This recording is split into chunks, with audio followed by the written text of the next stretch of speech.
All right, so this is lecture 10. We're moving into antibody identification. So think about the testing that we've done so far. You've done your patient ABO-RH, we have that established. You've done your IAT, your screening. All right, so antibody identification, another word to say that is panel, all right? A panel must be performed if your IAT is positive at any phase of testing. Initial spin, 37, or AHG. Okay, so this is the next step. This is your next test that you'll do in blood bank if you have a positive IAT. Okay.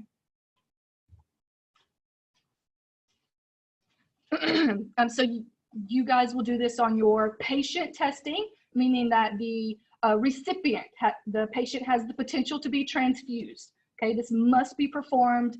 This is what we call pre-transfusion testing.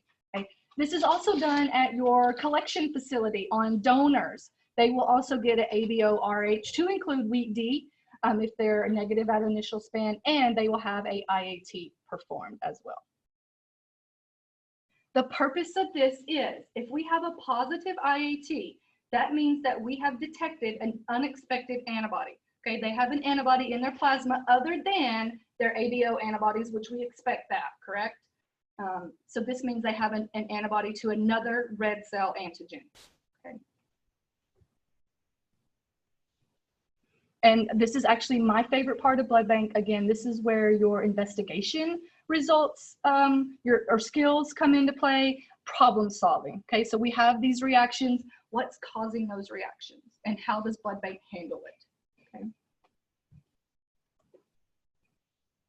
And again, keep in mind, most of the antibodies that we are identifying in this are the result of prior exposure.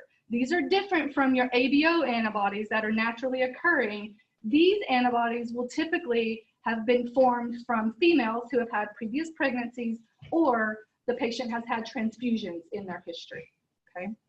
So these are typically not naturally occurring.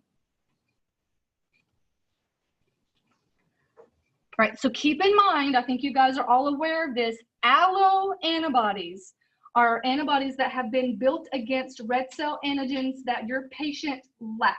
Okay, so your patient is antigen negative for their corresponding antibody. Okay, so that follows Landsteiner's rule. Remember, you have to lack the antigen in order to build the antibody. Okay. And then autoantibodies are an antibody to the person's own cells. Okay. Usually you'll see autoantibodies such as a disease process following an infection or some type of medication causing that autoantibody, okay?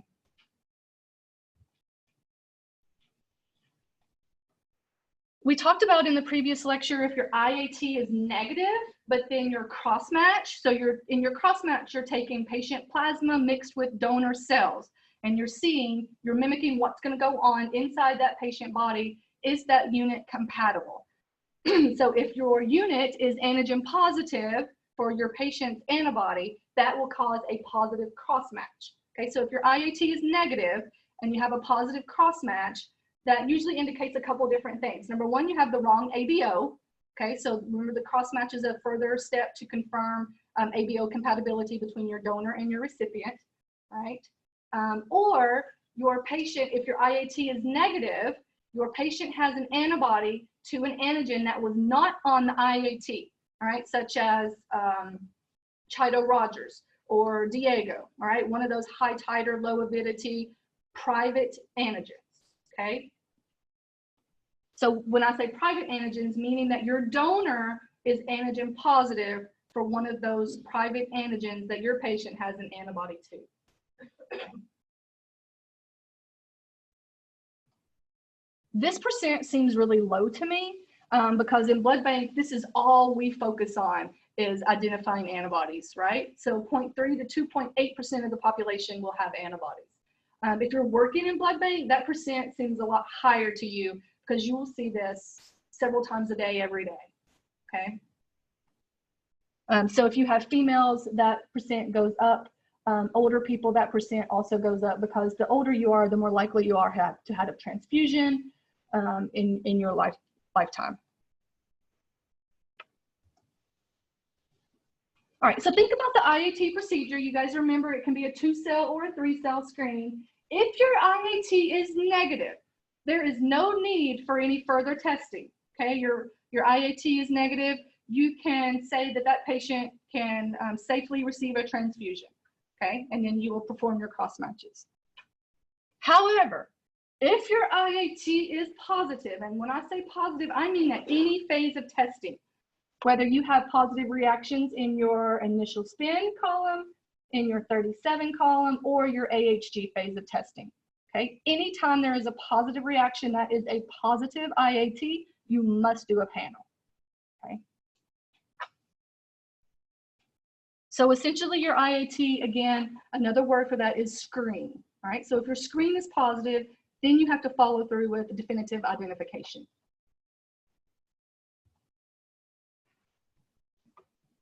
Right, and so for that definitive identification, we're going to do our panel.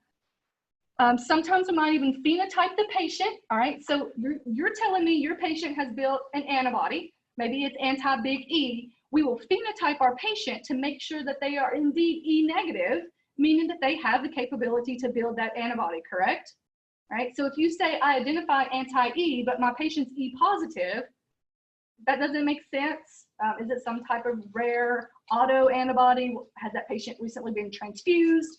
Okay, so what's going on there, right? So typically your patient's phenotype will be antigen negative for the corresponding antibody, okay?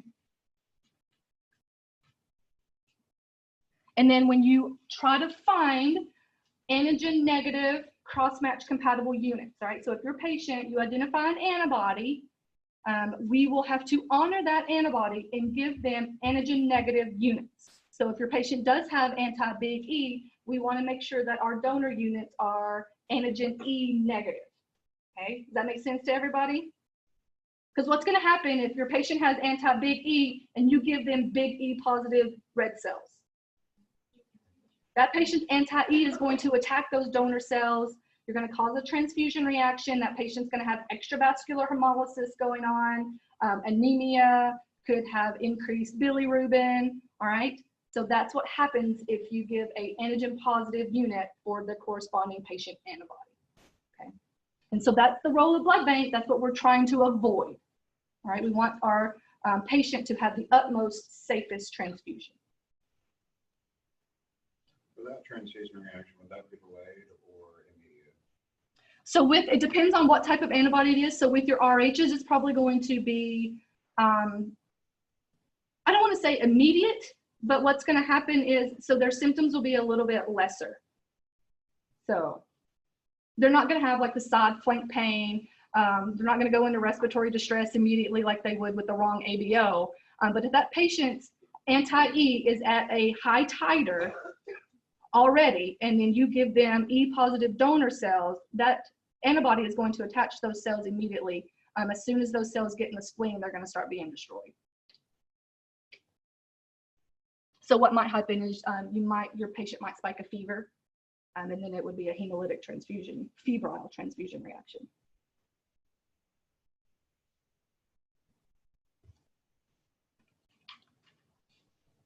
All right, so here's your antibody panel. This is what it looks like. This is commercially manufactured. It's usually a panel of 11 cells. Some panels even have an extended profile. They'll include 16 cells. And so what you're going to do, it's just like your IAT. The only thing is you have more cells, all right? So you're going to take your commercial cells, mix it with patient plasma, include all three phases, initial spin, 37, and AHG, okay? And you guys will actually get to do the IAT tomorrow in lab. And then in a couple weeks, we're going to add in the panel, all right? So really the panel is just an extension of the IAT.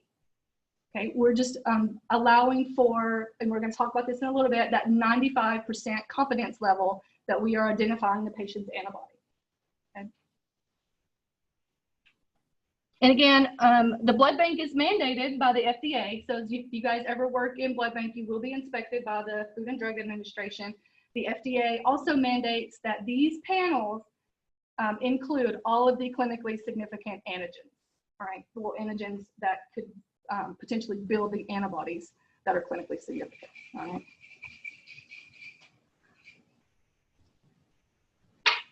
All right, so you mix your patient with 11 prepared cells. So if you're doing the tube method, you're actually going to have 12 tubes because you're going to include an auto control. All right, and then you're going to read at initial spin 37 and AHG. And remember your AHG phase of testing, we use our reagent AHG. You can use monospecific IgG, which is what most places will do. And we have an example where we'll look at what happens if you use polyspecific AHG. And remember, polyspecific contains both IgG and anti-C3b complement. So if any of these antibodies are activating complement, you'll definitely have hemolysis and some additional positive reactions, okay?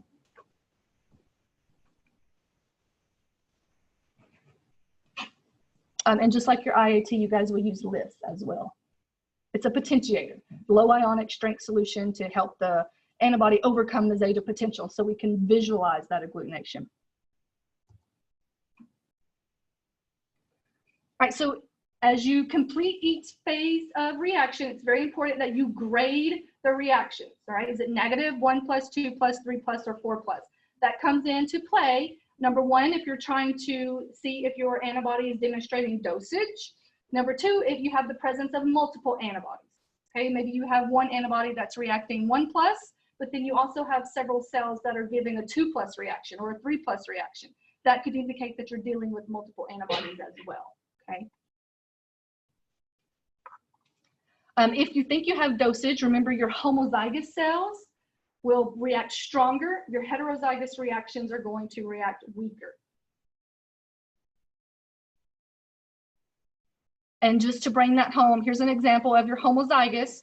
So if this is your cell membrane and all of the dashes represent antigen sites, all of these antigen sites are the same, JKA positive. So all of these antigen sites are JKA. If your patient has anti-JKA, notice that there are plenty more binding opportunities for that JKA. JKA is going to bind to each of these antibodies or antigens. Therefore, you will have a stronger reaction in your patient plasma. Okay, we're going to be able to visualize more agglutination. Versus heterozygous, notice that the cell membrane shares JKA and JKB sites. Okay, so there's not as many JKA sites for your patient antibody to bind to. Therefore, you'll have a weaker reaction. This is dosage. Okay, this is why when we start looking at crossing off procedure, you have to keep in mind is the cell I'm looking at homozygous versus heterozygous. All right.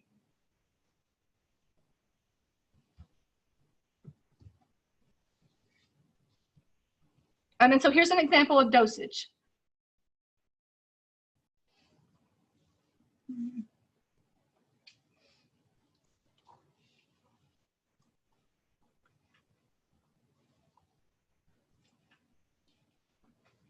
This is not really an example of dosage. This is an example of multiple antibodies. Okay, take a look at your reaction strengths. When I say reaction strengths, you're looking over here. This is your reaction with patient plasma. Don't get confused. This is how your patient reacted to these cells. This is the antigenic profile of your cells, whether that cell is antigen positive or negative. Okay, and this is how your patient reacted with that cell. Notice that screen or panel cell number 3 has a 3 plus reaction. All of your other cells are 2 plus. So that's a difference in grading that BloodBank looks for. Why is that cell stronger? Okay, number one, is it multiple antibodies present? Number two, is it dosage being demonstrated? Okay, so, and you also look at your pattern of reactivity. So does anything that's positive on cells 3, 4, 5, 6, 7, 9, 10, that's it, all right? Is there an antigen present on all of those cells that matches this pattern perfectly?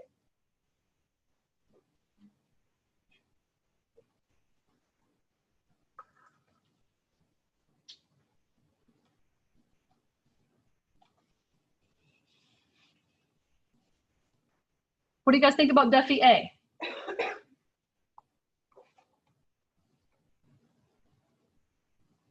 Duffy A matches all of your 2 plus reactions, right? Is there anything present on panel cell number 3 that could be causing this 3 plus reaction?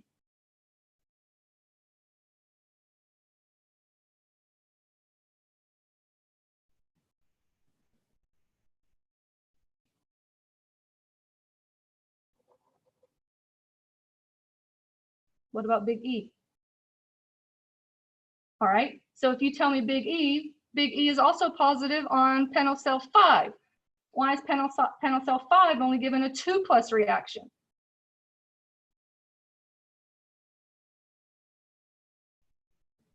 Is it D?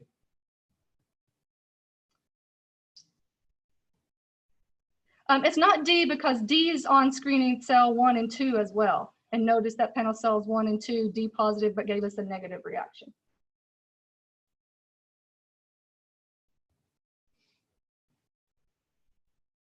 All right, so notice panel cell 3, Duffy A and Duffy B negative, but it's big E positive. Is it homozygous or heterozygous?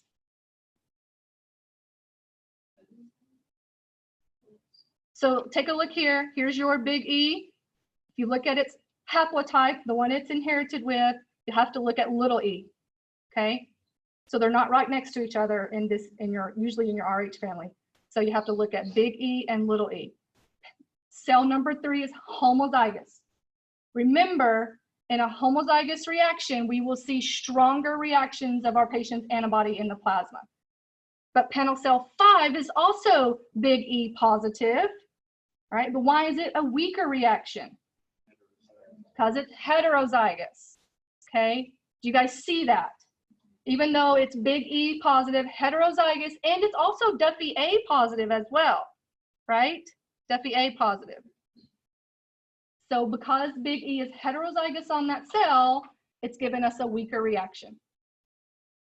Right, so this patient actually has anti-E and Duffy A. So that's an example of how dosage occurs and can affect your reactions.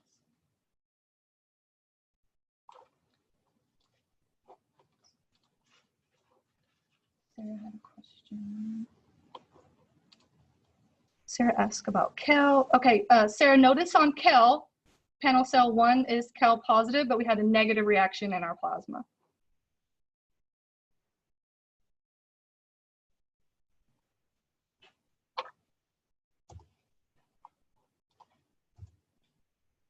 All right, now we're moving into the process of crossing off, right? You guys will do this in BloodBank every day. So it's very important that you master this skill, all right? When we cross off, we use our patient plasma negative reactions. Okay, so what that tells you is all of the antigens present on panel cell 1 gave us a negative reaction. So we know the antigens that are present on this cell do not correspond to our patient's antibody. So we can rule them out. All right. And so you will do this line by line. You will go through each of the cells that gave you a negative reaction. Okay. You don't use the positive reactions at all. You will skip them. All right. We only rule out with your patient negative reaction. Okay.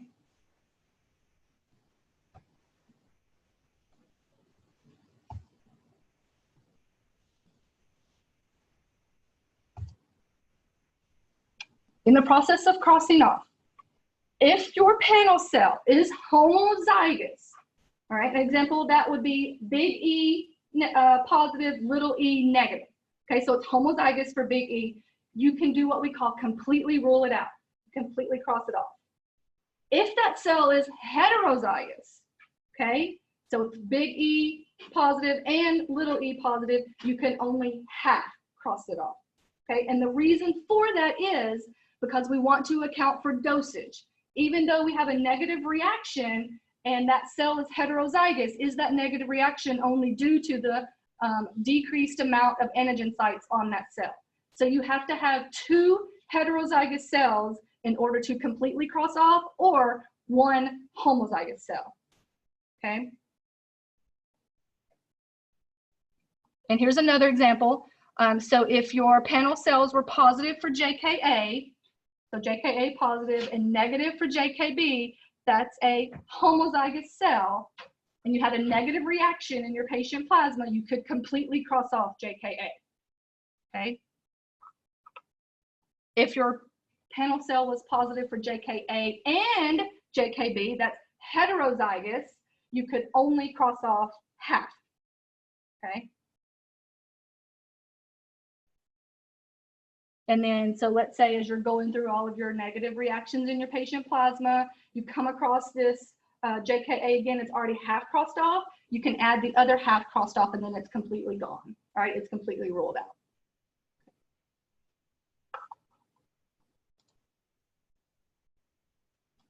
Really, it is for both, yeah. Sarah, just so if you have JKA positive cell and JKB positive cell and your patient plasma is negative, you could half cross off both JKA and JKB because they're both positive. So that's another way to look at it.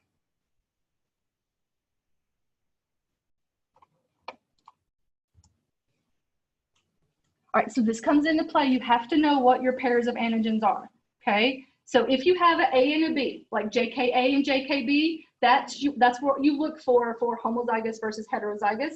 Duffy A and Duffy B, M and N, big S and little s, big E and little e, big C and little c, okay? That's what you're looking for when you're gauging homozygous versus heterozygous.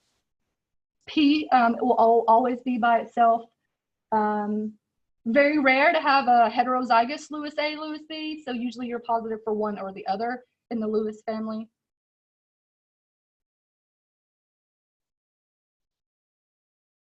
And you will, again, complete that crossing off procedure all the way through all of your negative reactions, okay? Keeping in mind dosage, especially with M, JKA, and then your little c are the most common ones that you're gonna see dosage.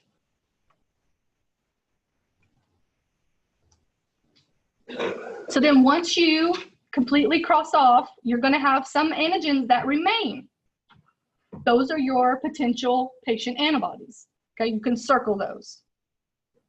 And then you always want to look for your pattern of reactivity. For every panel cell that is positive, then you should have a corresponding reaction in your patient plasma. All right.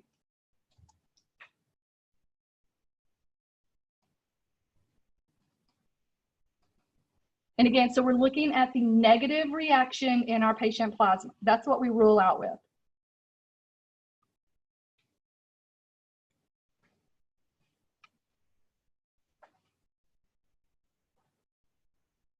So if you have a negative reaction on your panel cell and you're looking at your antigens, if it's heterozygous, you can half cross it off, meaning that one slash through it, all right?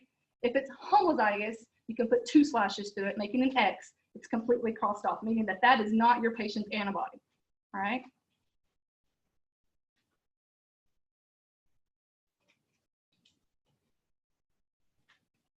And again, the reason we do the half cross off for the heterozygous cells is for dosage. We want to really make sure that dosage is not being demonstrated there because dosage is known to cause weaker reactions.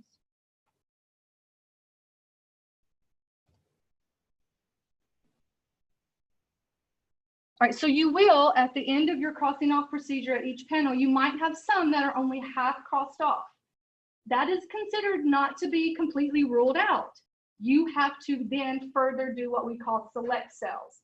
So if you have the potential patient antibody, right, you would want to run what your patient's antibody is negative, antigen negative, but positive for what you're trying to rule out, right? So if you run a cell that's antigen positive and it does not react with your patient plasma, that rules out that the patient has an antibody to that, right? That's the select cells, rule out cells, you might hear it referred to as, okay?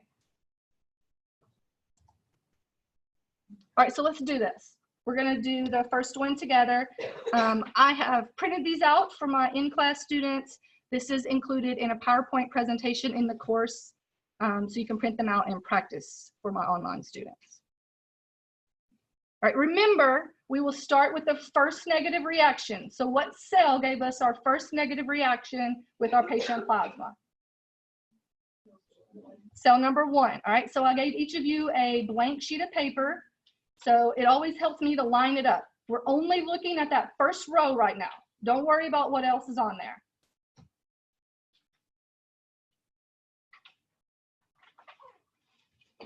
And then you're just gonna start left to right, just like you read. So your D, Is the antigen present on this cell or absent? So can we rule it out? No. All right. You can only rule it out if the antigen is present. That lets you know that the antigen did not cause a reaction with your patient plasma, correct? Okay. So in this first row, big C is present on this cell. Is it homozygous or heterozygous? It's heterozygous because little c is also present on this cell. So can you fully cross off big C? You can only half cross off.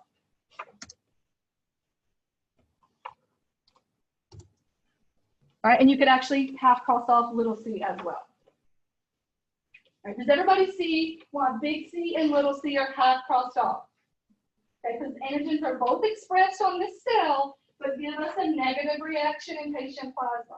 So it is not, the patient's antibody is not reacting with these antigens. Okay. What about big E? Can you do anything with big E on this cell? What about little e?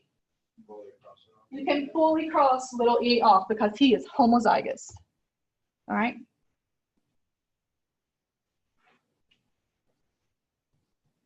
What about your M and N? Is it homozygous or heterozygous? Heterozygous, so M and N are half crossed off.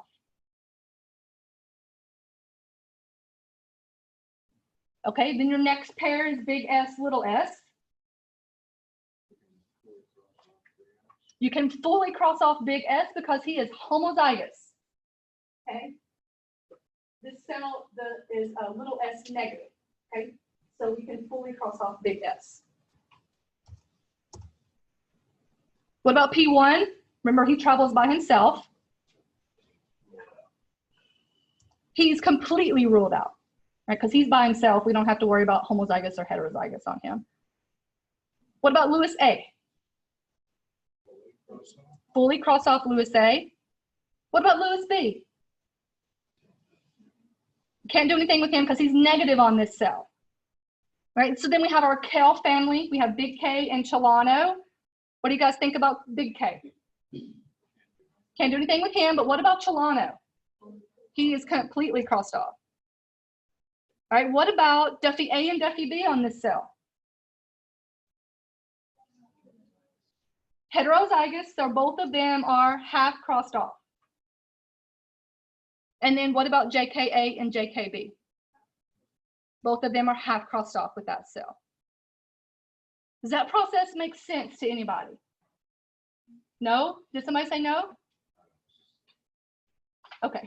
All right, so then we move on to our next negative cell. All right, when I say negative cell, you're looking at the cell that gave you negative reactions in your patient plasma. Okay, and it's very important that you do this one row at a time. Don't think about, well, M is positive on this cell, but not on panel cell number 2. You don't worry about that. Okay, you only do one cell at a time. If you try to do multiple cells at the same time, you're going to confuse yourself. Okay, especially starting out. All right, so then we do panel cell number 2. We have a negative reaction, right? And we can rule out when we have a negative reaction. Okay, so now you do the same thing. What about D in this case? Remember, D is by himself. So if D is positive, we can completely rule him out. Okay. What about big E? Still can't do anything with him. Little e is half crossed off at this point. Can we do anything else with this, with little e on this cell? No. Little c is wait, this is C right here. So this is little c. What about little e is already gone? What about M? Still half crossed off, right? Can't do anything with him on that cell. What about N? He was previously half crossed off on panel cell 1, so now we can completely cross him off. Can we do that with C as well? Big C? Since he's homozygous in this? Yeah, you can completely cross C off too. All right, so there's C and N gone. What about little s on this cell? Fully crossed off because he's homozygous. Okay, big S is negative, Little s is positive, so that cell is homozygous for little s. You can completely cross him off.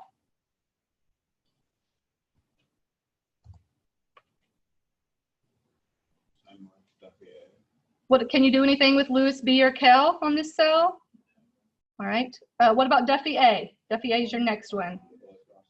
Yep, he's crossed off now. What about JKA and JKB? Yep, you can add your other half. Now they're completely gone. So they're completely ruled out. Can you cross off with panel cell 3? Yes, because you have a negative reaction in your patient plasma. Okay. The JKA, JKB, the same as cell 1. Yep, so see, it's the same as cell 1. They're heterozygous, so they already have a half cross off. So we're just adding another. Yep, cell number 2 is the same heterozygous expression, so you add another half cross off. Now they're completely crossed off. They're ruled out as your patient's antibody. Okay.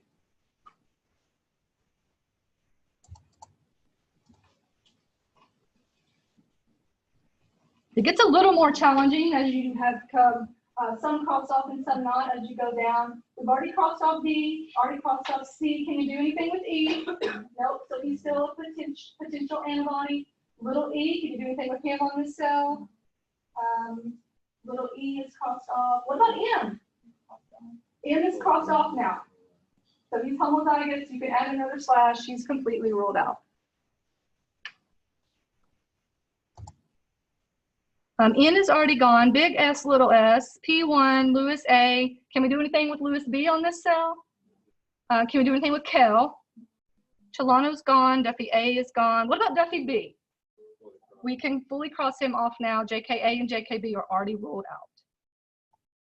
Can you do anything with cell number 4? You cannot rule out anything with cell number 4 because that is where we have a positive reaction. Okay, so we're going to skip cell number 4. We're going to move to cell number 5. All right, cell number 5 is a negative reaction. We can continue on the rule out process. All right, so D is ruled out, big C is ruled out. Oh, what about big E? We can half cross him off because this cell is also little e positive, so it's heterozygous. Okay, so a half cross off on E. Little c. So little c is positive on the cell, so we can give him another half cross off and he is completely ruled out. What about Lewis B? Still can't do anything. What about Kell? And everything else on this antigram is ruled out. All right, so we go to our next negative cell. Can you do anything?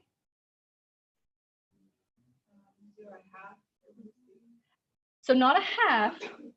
You can fully cross off Lewis B. All right. Remember, Lewis A and Lewis B travel together.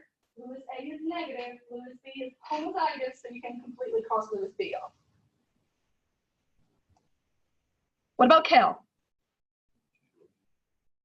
At this point, what do you guys think? It's looking like it might be Kell, but notice big E is only half crossed off, so he's not completely ruled out yet. Is there another cell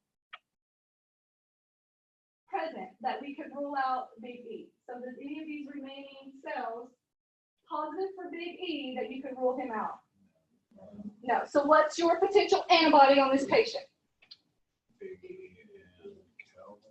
So probably look at your pattern of reactivity. Kell is on panel cell 4 and 7. Okay. Big E is only half crossed off. So at this point, we would run select cells to completely rule out big E. So our patient has anti-Kell, so we would want to choose Kell negative cell, big E positive. All right, that would give us, if we have a negative reaction, that would rule out big E. Okay. Does that make sense to everybody?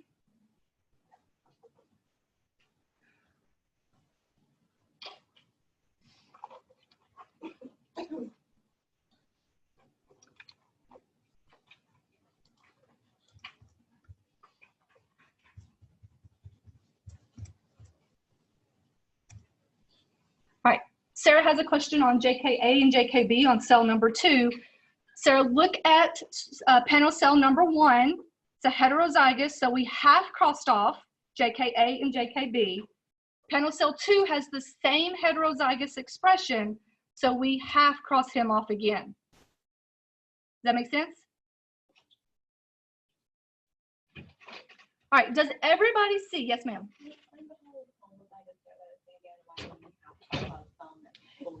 Yes.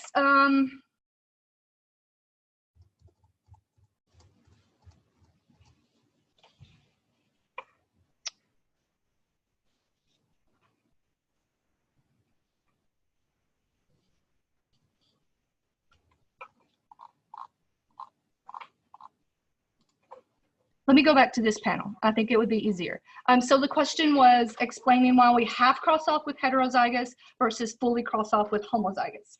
The reason for that is you have to keep in mind heterozygous cells could potentially give you weaker reactions in your plasma, okay?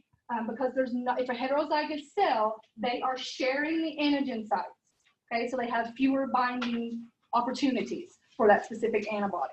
Right, so that would give us weaker reactions. We want to account for those weaker reactions by not completely ruling them out when presented with a heterozygous cell. When I say weaker reactions, they might even be negative. All right, so we only have crossed them off, keeping them in the back of our mind, saying, hey, you know what, I want to look out for dosage on that, especially with M and N. Especially with big C, little c, and your JKA and JKB. You'll see dosage definitely with JKA, JKB, M and N. Okay, so let's use this for an example. In this panel, we can use this cell. All right, so let's just look at the expression of big E and little e. Okay, don't worry about the presence of WA in this example. All right. Take a look at panel cell number 3. Is it heterozygous or homozygous? It's homozygous for big E. Look at your patient reaction. It gave a 3+, right? So it's stronger with the homozygous reaction. On panel cell 5, is it homozygous or heterozygous? Heterozygous, it gave a 2+ reaction, right? If an example of that would be maybe if this was a 1+ reaction and that was a negative reaction, okay? So in that negative reaction, you would actually have cross off big E, all right? So that lets you know when you choose your select cells, you're gonna wanna choose a homozygous cell. And then that would pick up on the reaction and then you would know that big E is there. So that's why you have to have 2 heterozygous cells in order to completely rule out, or 1 homozygous cell to completely rule out. Does that make sense? That answer your question? Yeah.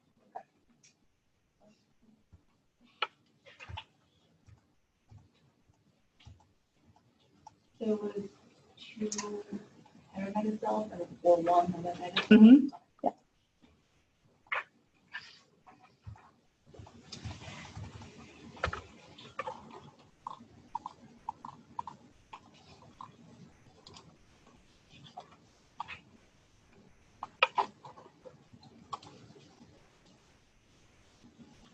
All right, so here's often a question students have. Why do we cross off using negative reactions in our patient plasma, but not positives?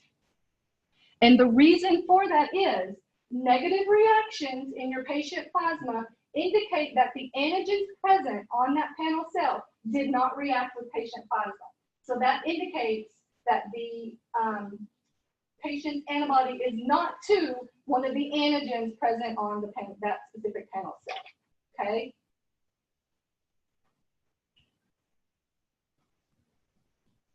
And then as you're ruling out, that antigen that's present on that cell can be ruled out because it did not cause the reaction. All right. Additional clues you guys need to keep in mind when you're doing antibody identification. What phase is it reacting at? Is it only at AHG? Maybe it's at initial spin and then warms away at 37 in AHG. Do you have varying strengths of reaction? If you have varying strengths of reaction, the number one thing your mind should go to is dosage, okay? You could also have varying strengths of reaction in the presence of multiple antibodies as well, okay? And then also look at your patient information, your patient's race. Are they male or female? Your medical history. Have they been transfused before? Are they a female that has had previous pregnancies? We want to make sure that they have had the opportunity to build these antibodies, okay? Have they been previously transfused, and are they on any type of drugs, all right? Especially drugs come into play if you're dealing with some type of autoantibody probably, or some type of treatment. The new DARA one for multiple myeloma patients now makes it look like the patient has a warm auto. Okay, so we have in blood bank what we call the rule of 3. You have to have 3 positive cells that cause a reaction, and then 3 cells that are negative that do not cause a reaction. Okay, that gives us a p-score of less than 0.05 that allows us to reach the 95% confidence level that that is the patient's antibody, okay? If for some reason you don't have 3 positives or 3 negatives, you have to do select cells. You have to run some additional cells to reach that 95% confidence level.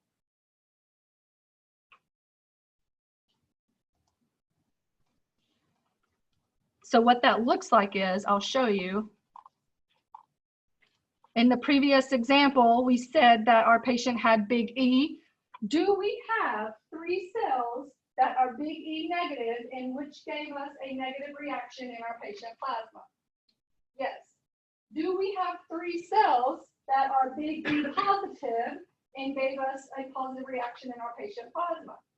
No, we actually only have 2 in this example. So we actually need 1 more positive cell to give us that 95% confidence level that is anti-big E reacting and not another antibody. Okay, does that make sense to everybody? So we would want to run a select cell. And some institutions will even allow you to use your screening cells as your negative cell. So screening cell 2 could be used here as your negative cell, or positive. Screening cell 1 could be your 3rd positive cell. Does that make sense to everybody? That way you have this cell would be E positive, E positive, E positive. That gives us the rule of 3, reaching that 95% confidence level. Does that make sense to everybody? Would you have to do that for Cal as well? Let's see. No, you don't have to worry about Cal because he is. We never ruled out big K. Oh, sorry, it is Cal. Not E, it's Cal. So you would have to run another cell that is Cal positive. All right, give you a reaction, positive reaction in your patient plasma that is Cal positive. Does that make sense? Not big E. Sorry, I got confused. Cal.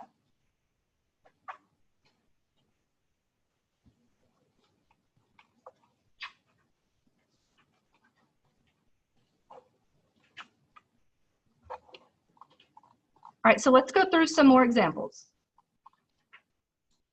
And I want you guys to do this. And you tell me what antibody you get. So remember, when you're choosing select cells, you want it to be negative for your patient's antibody, positive for what you're trying to rule out.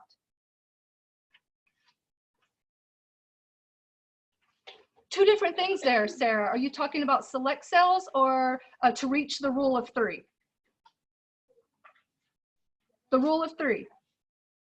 Yes, so if you wanted another 3rd positive cell, you would run a Cal positive cell to get a reaction.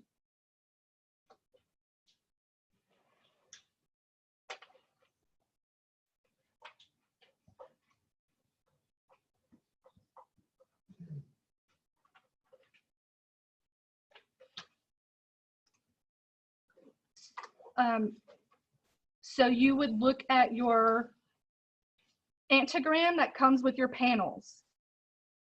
And so you would choose a Cal positive cell, and if it is the corresponding antibody, it will give you a positive reaction in the patient plasma.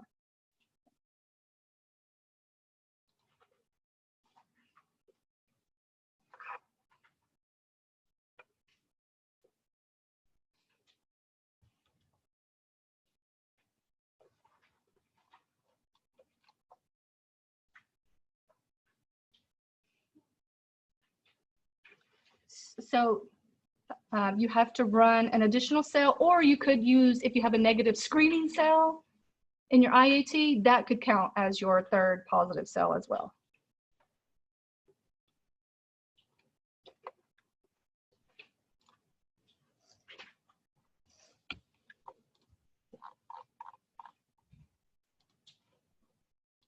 So like in this example, screening cell 1 right here would be your third cell. Got it?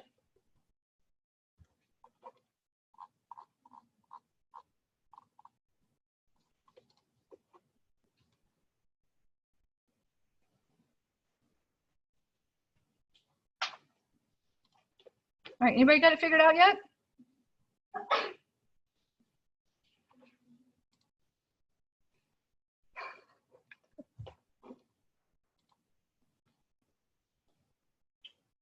Big K or anti-big E. It does. So it actually matches panel 1. The one we just did. And then again, E is only half crossed off. You will see this a lot in blood bank. We see Kel a lot, just so you know.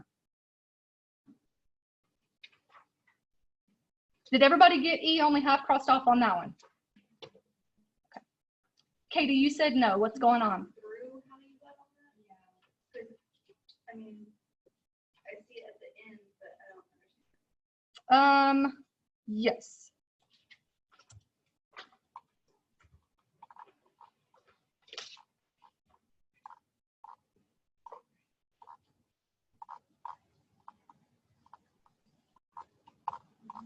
Trying to decide the best way.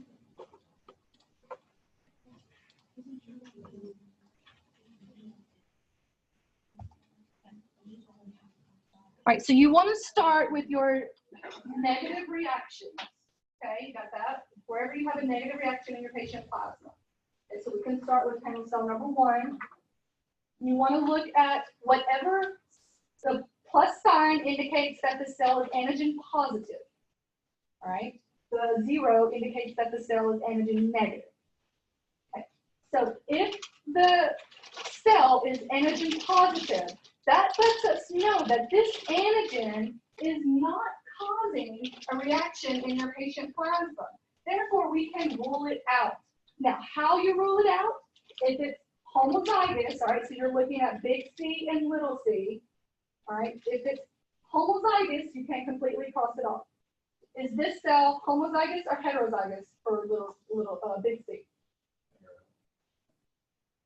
What do you think, Katie? It's heterozygous, all right, because big C is present, little c is present. So that's what's causing your confusion, is determining if it's heterozygous versus homozygous? Okay. So do you only cross off the big C? Now you have cross off the. You can do it however you want. If you want to go through each antigen and have cross off, that's fine. You could do big C and little c because they're heterozygous on the cell. You could do them at the same time. It's up to you. All right, so if you're just concentrating on big C right now, he's half crossed off, all right, because he's heterozygous. All right. But what about big E? Can you do anything with him? He's negative, so we can't rule him out. What little c, is he heterozygous? So he's half crossed off. Does that make sense? Is that okay? All right, so your pairs, big C and little c, I know it's confusing because they're not right next to each other. Why the manufacturers do that, I'm not sure. And then big E and little e is your pair that you look for, homozygous versus heterozygous expression. M and N, big S and little s, okay? P1 by himself, okay? You don't have to worry about if he's positive, you can rule him out completely. Lewis A and Lewis B, they're a pair. Kel and Chelano, Duffy A and Duffy B, JKA and JKB. Lutheran A and Lutheran B are not included on this panel, but you will see them sometimes. You might also see XGA included, which is a sex-linked antigen on the X chromosome. He's by himself. You might see him on here. Trying to think of anything else you might see. Depending on the manufacturer, they might include some other pairs in there, but typically, you might sometimes see CW included in your RH family.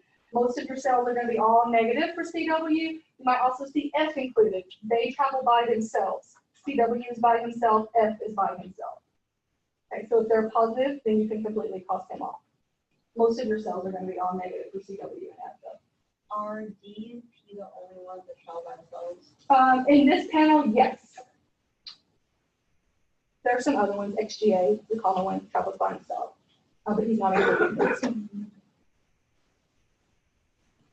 All right, Katie, so if you keep going, you can completely cross off little e because he's homozygous. Okay, do you see how he's homozygous? Because he has the little e antigen, but the big E antigen is not being expressed. So he's little e homozygous. So we completely cross him off. All right, Katie, what do you think about M and N? Homozygous or heterozygous?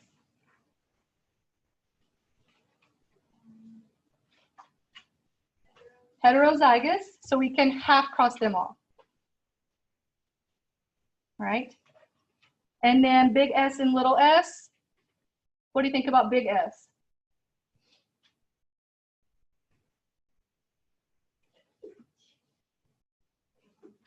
So notice, big S is positive, but little s is negative. So this cell is homozygous big S, so we can completely cross off big S.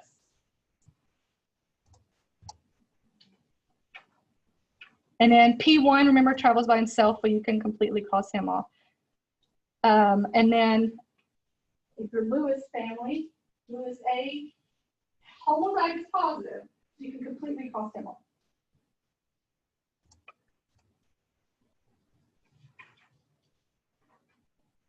What's your next one that you can completely cross off?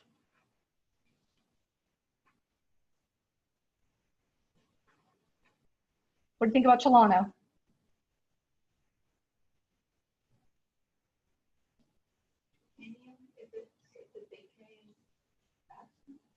Yes. So remember, big K is absent, but Chelano is present. That means it's Chelano homozygous. So you can completely cross him off.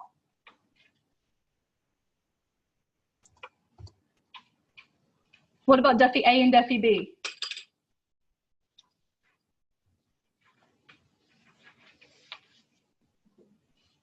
Homozygous or heterozygous? You don't sound too confident. So if both of your antigens are being expressed on this cell, so if you have both plus signs, that means panel cell 1 is positive for Duffy A and Duffy B. That means it's heterozygous. So you could half cross them off.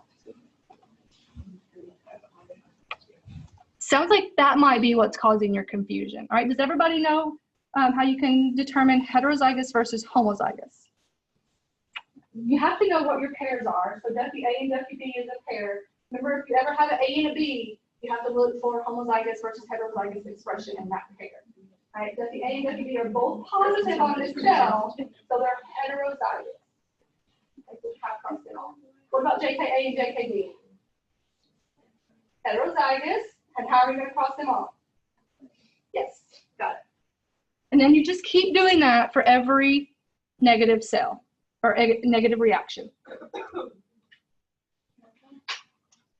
you do like two at a time and you see two positives, cross it out? You mean Like how it is right now?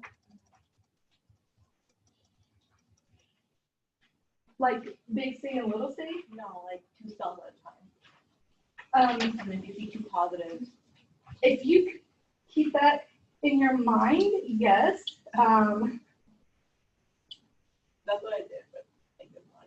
But don't let it confuse you. Okay. All right.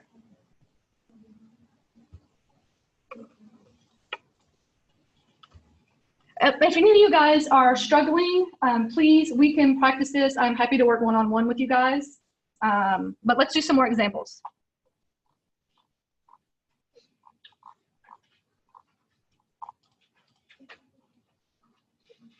All right, let's do panel number 2. We have some more positive reactions. So remember, what's the first cell you can rule off with is this guy?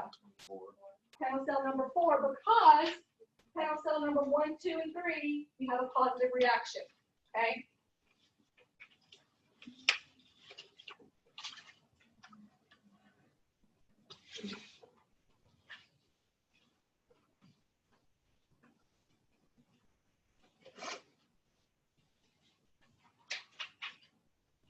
Is it big C?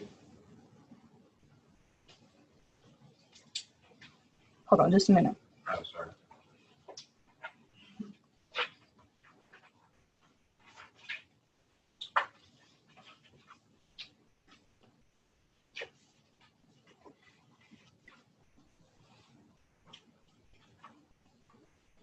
I should have had my line by line on this one too.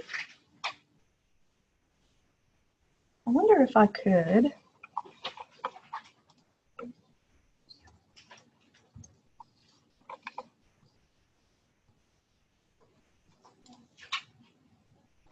Let's do this. Okay, let's do this one together. Yeah, I'm going to try this. Uses your cover. I I don't know how it's don't drawn. know. I know you can draw with a pen, but it may also have like I know a you can, geometry shape. I know in PowerPoint you can insert shapes. Yeah. It'd be nice to display. Let's just try to do it like this. All right, so using panel cell number 4, can you cross off D? Half cross off or completely? Right, so D is completely crossed off. What about big C? What about big E? He's completely crossed off. What about little c? He's completely crossed off. What about little e? What about M and N? Half crossed off because that cell is heterozygous. What about big S and little s? Little s is completely crossed off. What about P1? Completely crossed off. What about Lewis A and Lewis B? What about Kell and Chelano? Half crossed off. What about Duffy A and Duffy B? Can't do anything on that one. What about JKA and JKB? Half. All right, and then you do the same thing for panel cell 5. Can you still do anything to C? Big E is already crossed off, little c. What about little e? Half crossed off. All right, does everybody see why little e is half crossed off? Because on panel cell 5, it's also big E positive. All right, so it's heterozygous, so we half crossed it off. All right, what about M and N? It's already half crossed off, so we can add the other half. It's completely crossed off now. Can you do anything to big S? Little s is gone. P1 is already ruled out. What about Lewis A? He is he's fully crossed off because he's homozygous. And then what about Kell and Chelano? What do you guys think? We can add the other half to Chelano. He's now completely ruled out. What about Duffy A and Duffy B? Half crossed off on those. And then JKA and JKB. They were previously half crossed off. We add the other half. Now they're completely ruled out. All right. And then can you use panel cell number 6 for rule out? Yes. Can we do anything? What about little e? The other half. N, N, N. Can you do anything to big S? He still remains. What about Lewis B? Yes. Still have Kell there too. Can't do anything with him. What about Duffy A? He's crossed off. Duffy B still remains half crossed off. And then JKA and JKB are already crossed off. All right, so then you can move to cell 7. Aha, we can half cross off big S. Does everybody see that? We can add the other half to Kell. Duffy B.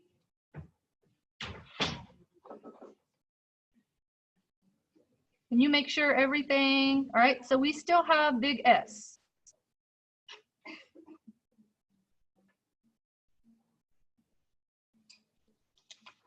There's another big S positive cell, so you can cross him off. Does everybody see that? So in this instance, our antibody is big C. So if we were to phenotype this patient, what would you expect his antigen expression for big C to be? He would be big C negative. He could be big C negative and little c positive. All right, and if you look at your pattern of reactivity, does it match exactly every cell that's big C positive? So notice cells 1, 2, and 3 are positive. That matches our patient reactions. And then also cell 11 is also positive. Do you think this patient has an allo antibody or an auto antibody? That's an allo antibody because your auto control is negative. Do you think this is an IgG antibody or an IgM antibody? IgG, okay?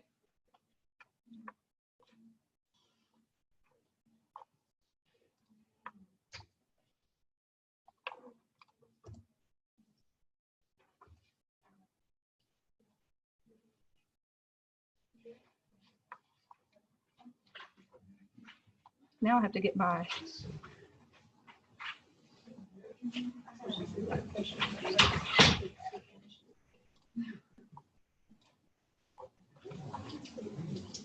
I need to be. All right, so did you guys do panel 3? Oh Lord, what did I do?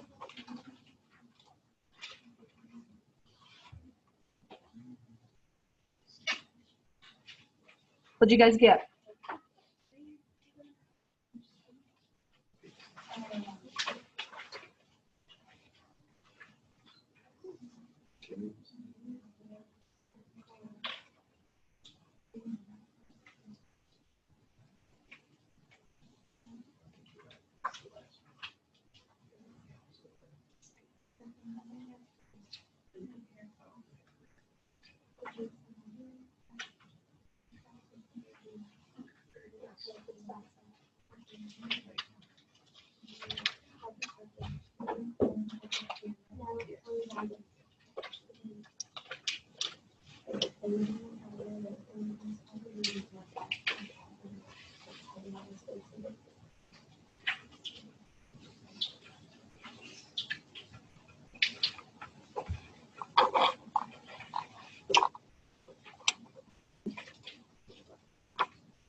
Sarah, I'll come back to your question.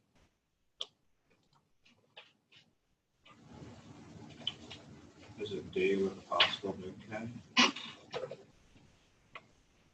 Anybody else still working?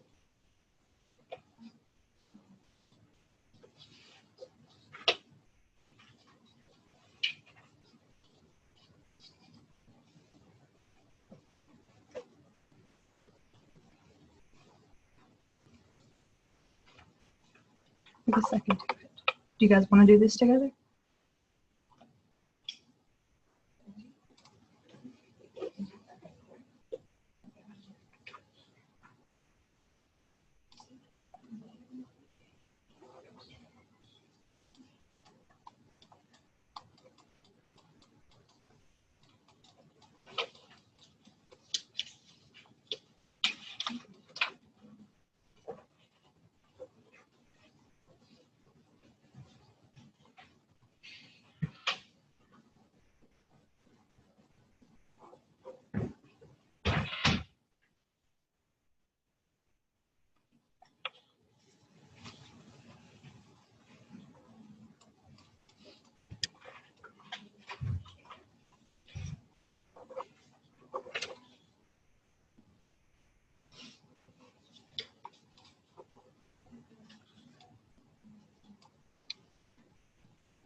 Obviously, I need to play with this.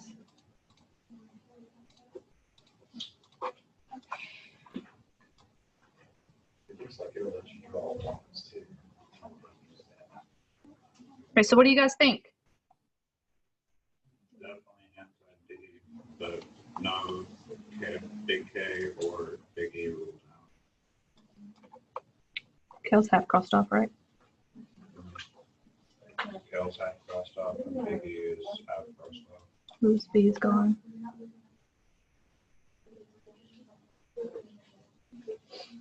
We'll see.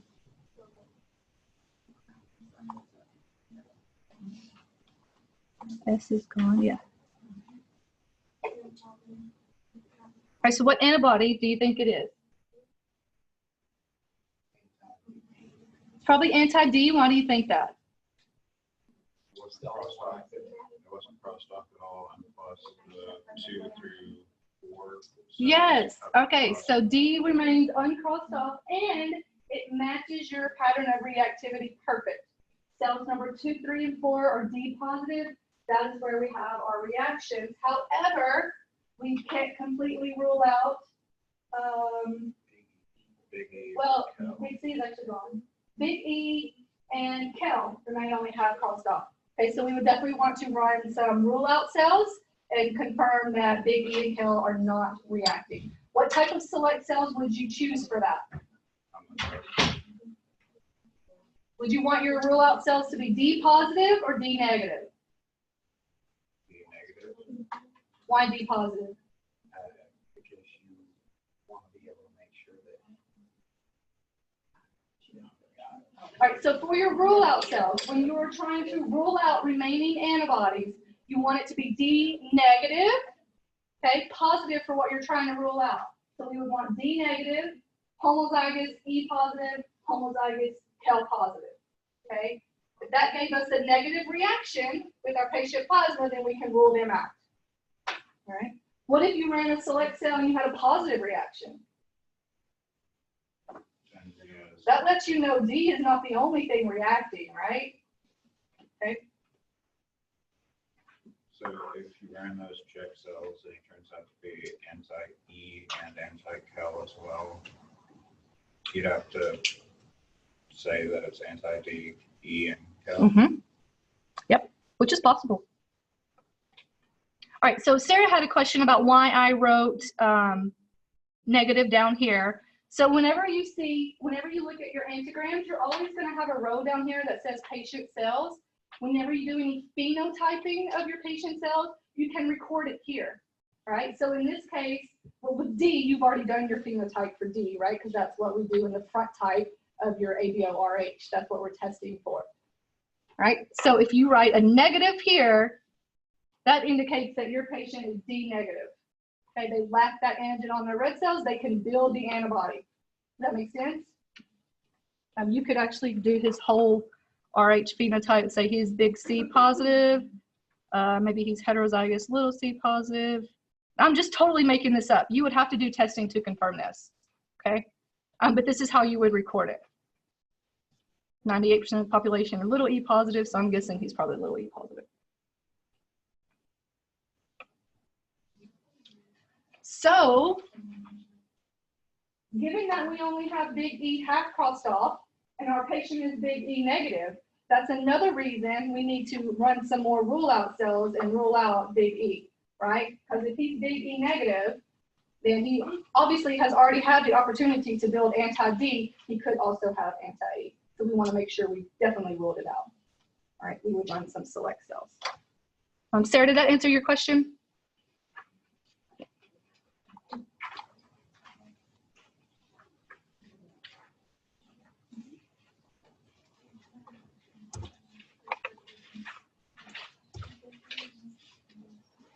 All right, so there it is, ruled out. And then panel 4, I believe this is the last one for this lecture. We got a lot of positive reactions on this one. 5 negative cells.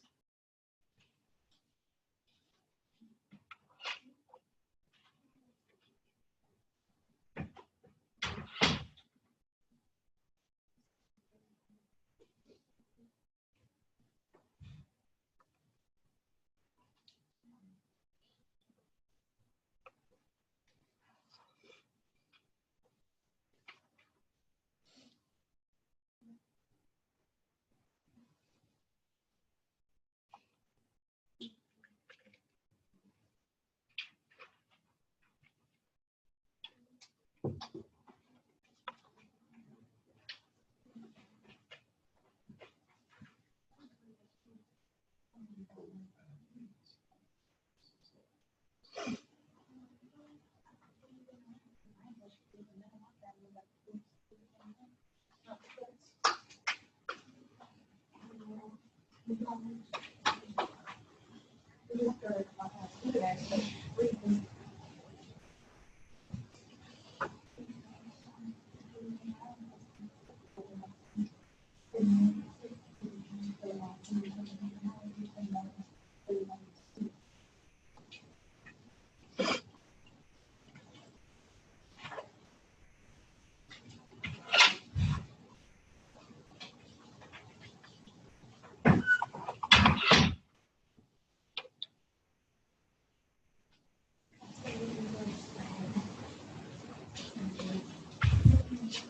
Duffy A.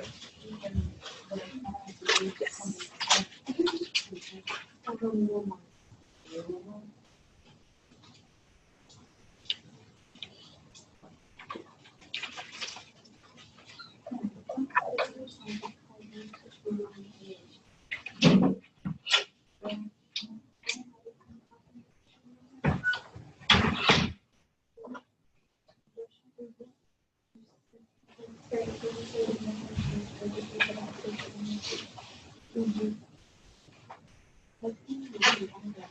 Yachty, did you get it?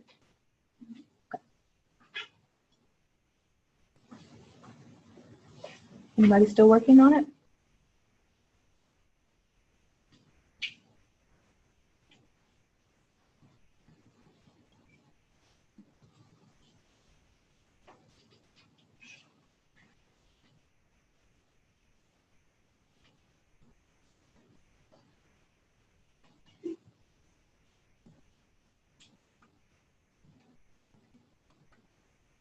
Raina, what'd you get? The FYA. Okay. It is Duffy A. Was there anything else that was not ruled out? Nope. All right. So Duffy A is confirmed. Do we have 2 or 3 positive cells? Do we have 3 negative cells?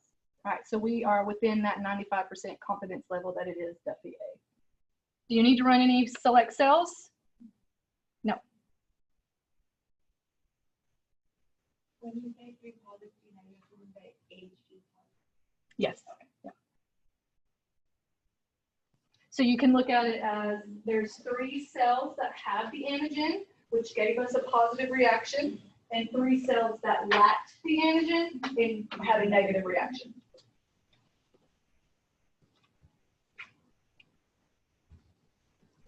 All right, well, I hope you guys found that to be fun. This is my favorite thing in blood bank. You will do this every day. We will do this from here on out within this course. So you'll get a lot of practice with it. And we only build on that, right? So it gets more challenging, okay? So in summary, panel cells are used for the definitive identification of those antibodies. Okay, so that in that panel 4 example, we were able to 95% say that it was Duffy A, right? And there must be 3 positives and 3 negatives. And remember, you cross off with the cells that give you a negative reaction in your patient plasma.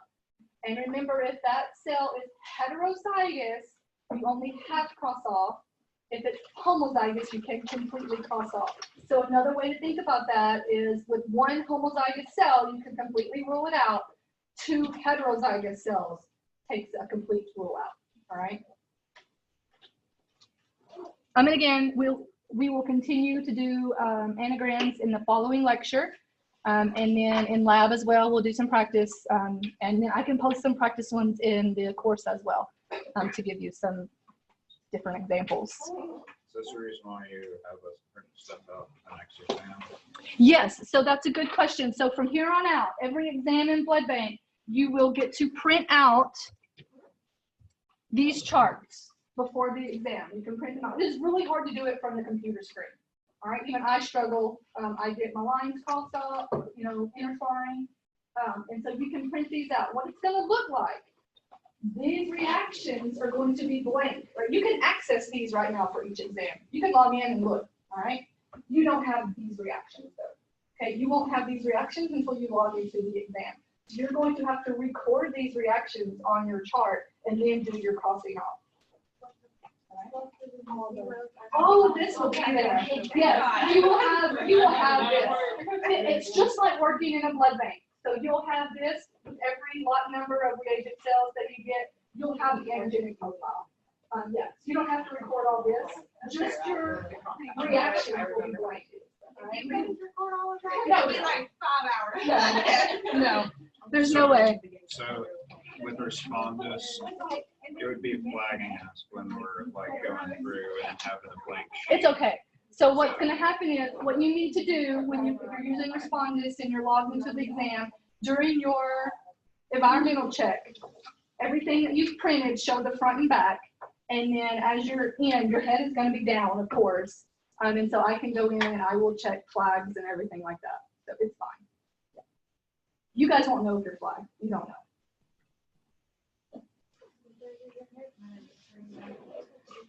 Unless your head, I think if you move out of the view, yeah. Yeah, I'm like. But as long as, I think as long as it can see like maybe the top of your head, I think it's okay.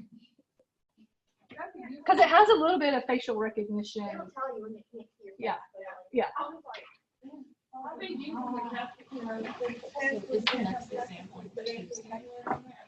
So we are running behind. So I was actually supposed to get through lecture 11 today too. So we will start there tomorrow. I have a plan in place. So our exam is scheduled for Tuesday. I'm thinking I might bump that back until Friday. Okay, because you guys don't have anything, no other exam scheduled for that Friday. So that'll give us time to catch up, and then it'll give you guys time to study. So I'll make an official announcement. I'll email it out to everybody.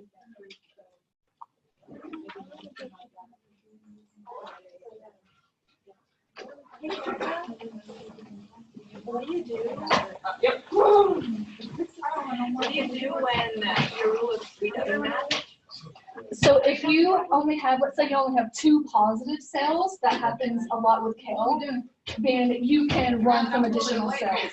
So in the clinical blood bank, you'll have multiple panels to choose from. So like Ortho, which is what really mentions, is they have panel A, panel B, and panel C. So if you use panel A for your antibody identification, you can go to panel B, choose 2 count negative cells, positive for whatever else you need to roll out, or if you need a third cell, you can use it and use other panel cells. That's what they're called, select cells, because you are choosing which cells you want to use. Yes, yes. As long as it's a different lot number than your original identification.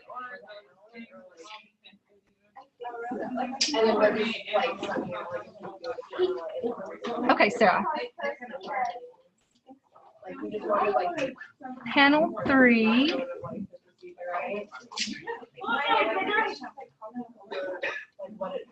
So typically the rule of thumb for choosing select cells is you want to choose homozygous. One homozygous will completely rule it out.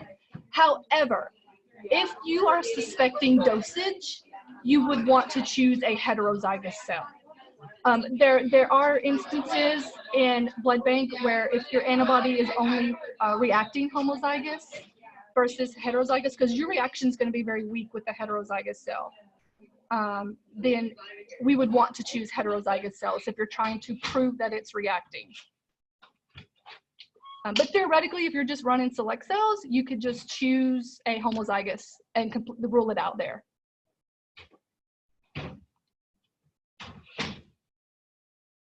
Yes, yeah, like a 1+ reaction. So it would be reacting 1+ at homozygous, negative at heterozygous. That homozygous is going to give us the stronger reaction.